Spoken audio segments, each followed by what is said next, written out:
नमस्कार दोस्तों, आप सभी का स्वागत है हमारे आदि सागर यूट्यूब चैनल में। दोस्तों, अगर आप अपने पूर्वजों से प्यार करते हैं तो एक लाइक जरूर करना। दोस्तों, हिंदू पंचांग के अनुसार भाद्रपद मास की पूर्णिमा तिथि पर पितृपक्ष आरंभ होते हैं, जो आश्विन मास की अमावस्या, जिसे सर्व पितरो अमावस्या भी कहा जाता है, और उस दिन समाप्त होते हैं। इस बार पितृपक्ष 18 सितंबर से आरंभ होकर 14 अक्टूबर को समाप्त होंगे। बच्चे बड़े सभी को पितृपक्ष में कुछ ऐसी सावधानियां हैं जो बरतनी चाहिए। दोस्तों, मान्यता है कि मृत्यु के देवता यमराज श्राद्ध पक्ष में पितरों को मुक्त कर देते हैं ताकि वे स्वजनों के यहां जाकर तर्पण ग्रहण कर सके। पितरों भाद्रपद पूर्णिमा पर पितृलोक से धरती पर आ जाते हैं और 16 दिनों तक श्राद्ध तर्पण पिंडदान ग्रहण करके सर्व पितरों अमावस्या की रात्रि को पितृलोक चले जाते हैं। इसलिए ये 16 दिन पूर्ण रूप से पितरों को समर्पित होते हैं। इन 16 दिनों में पितरों की आत्मा की शांति के लिए पिंडदान, श्राद्ध, तर्पण कर्म किए जाते हैं। पितरों के लिए श्रद्धा से कुछ समर्पित करना ही श्राद्ध कहलाता है। ये 16 दिन पितरों को प्रसन्न कर पितरों की कृपा प्राप्त करने के लिए बहुत ही खास माने जाते हैं। दोस्तों, जैसा कि आप सभी जानते हैं कि पितृपक्ष के दौरान कोई भी शुभ और मांगलिक कार्य नहीं किए जाते हैं। शास्त्रों में पितृपक्ष के कई नियम बताए गए हैं। अगर उन नियमों का पालन ना किया जाए तो इससे पितृदोष लगता है, पितृदेव नाराज हो जाते हैं। पितृपक्ष के दौरान शुभ और मांगलिक कार्य करने के साथ ही कुछ ऐसी चीजें भी होती हैं जिनका सेवन पितृपक्ष के दौरान भूलकर भी नहीं करना चाहिए। पितृपक्ष पितरों को समर्पित होते हैं, इसीलिए इस दौरान भोजन का विशेष महत्व होता है। इस दौरान पितरों के लिए भोजन निकाला जाता है, ब्राह्मण भोज कराया जाता है और पंच बलि भी दी जाती है। लेकिन शास्त्रों में कुछ ऐसी चीजों के बारे में बताया गया है जिन्हें पितृपक्ष के दौरान भूलकर भी नहीं खाना चाहिए। कुछ ऐसी चीजें हैं जिनका ना तो पितृपक्ष के दौरान सेवन करना चाहिए और ना ही पितरों को या ब्राह्मणों को इन चीजों का भोग लगाना चाहिए। दोस्तों, ऐसे में हम जानते हैं कौन सी ऐसी चीजें हैं जिनका पितृपक्ष के दौरान भूलकर भी सेवन नहीं करना चाहिए। कौन सी ऐसी चीजें हैं जिनको पितृपक्ष के दौरान पितरों को या ब्राह्मणों के भोजन में भूलकर भी शामिल नहीं करना चाहिए, वरना दोष लगता है। आगे बढ़ने से पहले अभी तक आपने हमारे चैनल को सब्सक्राइब नहीं किया है तो इस चैनल को सब्सक्राइब करके बेल आइकॉन जरूर दबाएगा। सच्चे दिल से कमेंट बॉक्स में लिखे ओम नमः शिवाय। दोस्तों, बड़े बुजुर्गों द्वारा, ब्राह्मणों द्वारा आपने अधिकतर यही सुना होगा कि पितृपक्ष के दौरान वही भोजन बनाए, वही भोजन का पितरों को या ब्राह्मणों को भोग लगाएं जो पितरों को पसंद था, तभी ही पितरों की आत्मा को शांति मिलती है। लेकिन यहां पर हम कुछ ऐसी गलतियां कर देते हैं। अधिकतर घरों में अधिकतर लोगों के पूर्वजों को लहसुन प्याज पसंद होता है, तो जब वे भोजन बनाते हैं तो उसमें प्याज और लहसुन डालते हैं और पूर्वजों के पसंद के हिसाब से भोजन बनाकर ब्राह्मणों को वो भोजन करा देते हैं। या फिर जिनके पितरों को नॉन वेज पसंद होता है तो वे नॉन वेज लेकर किसी जरूरतमंद व्यक्ति को पितरों के नाम से दान कर देते हैं, जिससे उन्हें पितरों का आशीर्वाद प्राप्त हो। दोस्तों, अगर आप भी ऐसा करते हैं तो भूल कर भी ऐसी गलती आगे से ना करें।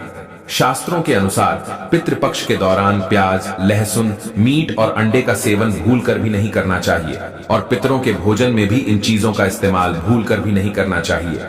शास्त्रों के अनुसार भगवान विष्णु और महालक्ष्मी जी को पितृदेव कहा गया है। पितरों का भोजन, श्राद्ध, तर्पण, पिंडदान सबसे पहले भगवान विष्णु और महालक्ष्मी जी ही स्वीकार करती है।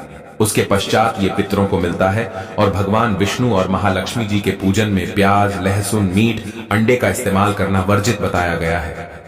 अगर आप पितरों के भोजन में मीट, अंडा, प्याज, लहसुन इन चीजों का इस्तेमाल करते हैं तो भगवान विष्णु और महालक्ष्मी जी उसे स्वीकार नहीं करेंगे, और जब वे पितृदेव स्वीकार नहीं करेंगे तो हमारे पितृ भी उस भोजन को स्वीकार नहीं करेंगे। इसीलिए इस बात का हमेशा ध्यान रखें।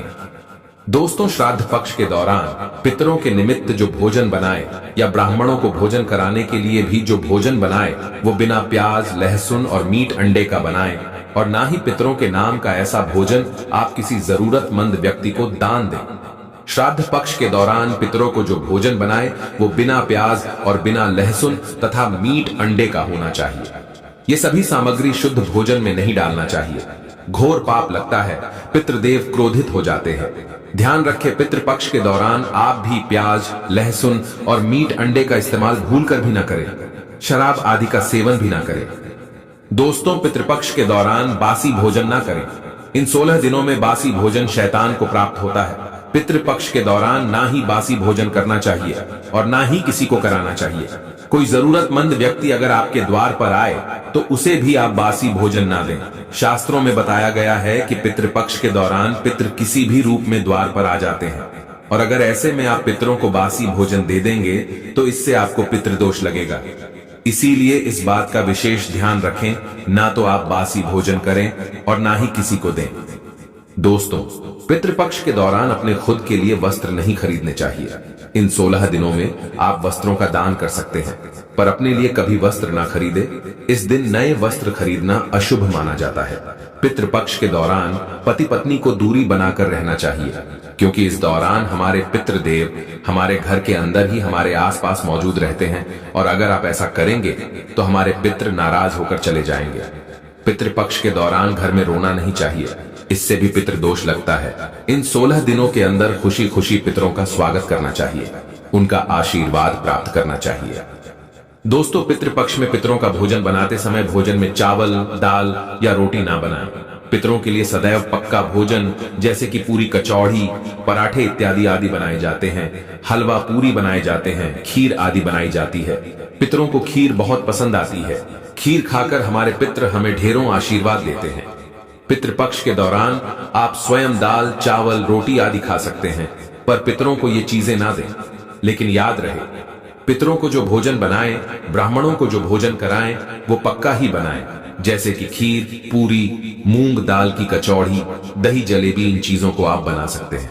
लेकिन याद रहे, पितृपक्ष के दौरान घर में मसूर की दाल नहीं खानी चाहिए। शास्त्रों में इसे वर्जित बताया गया है। दोस्तों, मसूर की दाल के अलावा पितृपक्ष के दौरान काले नमक, काले जीरे का सेवन भी नहीं करना चाहिए और ना ही ब्राह्मण भोजन में इन चीजों को शामिल करना चाहिए। पितृपक्ष के दौरान मूली, लौकी, खीरा और सरसों का साग ना तो खाया जाता है और ना ही खिलाया जाता है। श्राद्ध पक्ष में इन चीजों को खाना और खिलाना दोनों ही वर्जित होता है। श्राद्ध पक्ष के दौरान पितरों के भोजन में नींबू नहीं डाला जाता।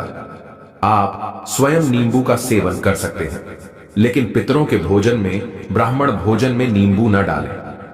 पितृपक्ष के दौरान कई तांत्रिक क्रियाएं भी की जाती हैं, इसीलिए इस दौरान दूध, दही या फिर सफेद खाद्य पदार्थ जैसे कि सफेद रंग की मिठाइयां, बर्फी इत्यादि का सेवन नहीं करना चाहिए।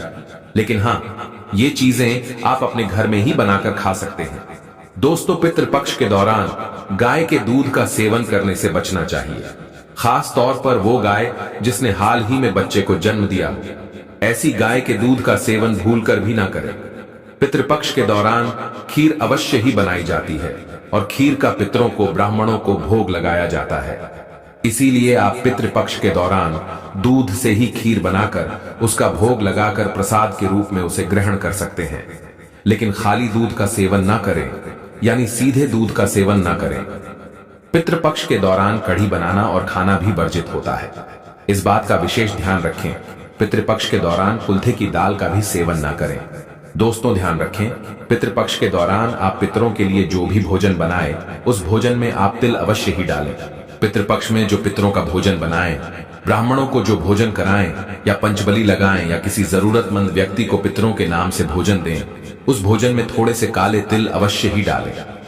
शास्त्रों के अनुसार जिस भोजन में काले तिल होते हैं वो भोजन पितृ ग्रहण करते हैं, लेकिन जिस भोजन में काले तिल नहीं होते हैं उसे भूत पिशाच ग्रहण करते हैं। इसीलिए इस बात का विषय ध्यान रखें। दोस्तों, पितरों के भोजन में काले तिल डालकर ही आप पितरों को भोग लगाए। काले तिल भूत पिशाचों से श्राद्ध के भोजन की रक्षा करते हैं, इसीलिए इस बात का विशेष ध्यान रखें। पितृपक्ष के दौरान गलती से भी अपने पड़ोसियों का भोजन भी कभी नहीं खाना चाहिए। पितृपक्ष के दौरान उधार लिया गया पैसा अशुभ माना जाता है, इससे उल्टा कर्ज का बोझ और बढ़ जाता है। दोस्तों, पितृपक्ष में कोई भी ऐसा कार्य ना करें जिससे हमारे पितृ नाराज हो जाए। आप थोड़े से ही प्रयास से पितरों को प्रसन्न कर सकते हैं। दोस्तों, गरुड़ पुराण के अनुसार ऐसे कौन से व्यंजन हैं जो आपको पितरों के लिए बनाने चाहिए? सबसे पहला है दूध और चीनी से बनी खीर। जी हाँ, पितरों के लिए अगर आप बहुत सारे व्यंजन ना बना पाए या आपकी परिस्थिति इस अनुकूल ना हो, तो पितरों की तृप्ति के लिए आपको दूध और चीनी से बनी खीर अवश्य बनानी चाहिए, जिसमें सूखे मेवे डालकर पितरों को परोसें। इस व्यंजन से उन्हें सबसे ज्यादा आनंद मिलता है।